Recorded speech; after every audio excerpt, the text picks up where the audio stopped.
Siguro kapag nagkaroon ng fog control project, hindi natin ma-enjoy ang fog na katulad nito na pumapasok sa loob ng bahay. So kitang-kita nyo yung kapal ng fog. Yun nga lang, hindi siya kasing kapal ng mga nangongontrata. Pero kapag magkakaroon ng fog control projects, baka siguro mababawasan na ang fog at malulungkot tayo, di ba? Bago pa magkaroon ng fog control project, i-enjoy muna natin ang ganitong klaseng fog. Kasi balang araw kapag naisipan nilang gumawa ng fog control projects, baka magulat tayo kasi baka yung mga anak ng mga contractors ay magpa-flaunt ng kanilang mga bagong sapatos, bagong Gucci, bagong sasakyan. Anyway, kidding aside, this is a time-lapse ng fog dito sa amin nung 3 p.m. ng hapon. So, makapal yung fog kaya tinake advantage ko na mag-time-lapse for 15 minutes compressed into 15 seconds. Diba? Ang ganda? Bali, ganito kasi yung nangyari. May ginagawa kami sa bahay and medyo mainit. So, hindi pa ganito kakapal yung fog. Binuksan lang namin yung pintuan. And then, mamaya-maya, biglang kumapal. Parang ganyan siya.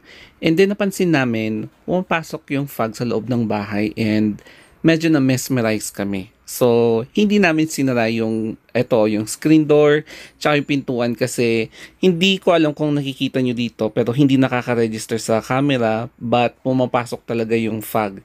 And nung umakyat ako ng bahay, talagang kitang-kita nyo 360 degrees yung kapal talaga ng fog. Kasing kapal ng mga nangongontrata. Kaya kapag may bala kayong umakyat dito sa Baguio, ganitong weather ang lagi nyong may experience lalo na kapag hapon. So since tag-ulan ngayon at hindi pa umaalis yung mga ulap, ayan, everyday ganito yung experience namin dito sa amin. So since taga dito ako, parang naging normal na sa amin yung ganitong klaseng scenario, di ba?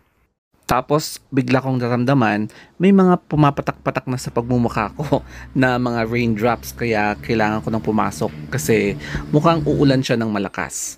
So, ayan na nga, bago siyang umulan, kitang-kita niyo yung fog, no? Pumapasok talaga siya sa loob ng bahay. So, ganyan din ang eksena kapag pupunta kayo sa SM na pumapasok mismo yung fog sa loob ng mall kasi open air yung mall. That's why wala siyang aircon. The only mall in the Philippines or the only SM mall in the Philippines na walang aircon. So, parang ganyan. Eto na nga, umuulan na siya. Medyo papalakas siya. Kaya kailangan na namin isara yung pintuan kasi syempre baka papasok naman na yung ulan instead of yung fog. And masarap matulog kapag ganitong klaseng umuulan kasi nakaka-relax yung tunog ng ulan, di ba? Hindi ko lang alam kung ako lang, baka pati kayo din ganito.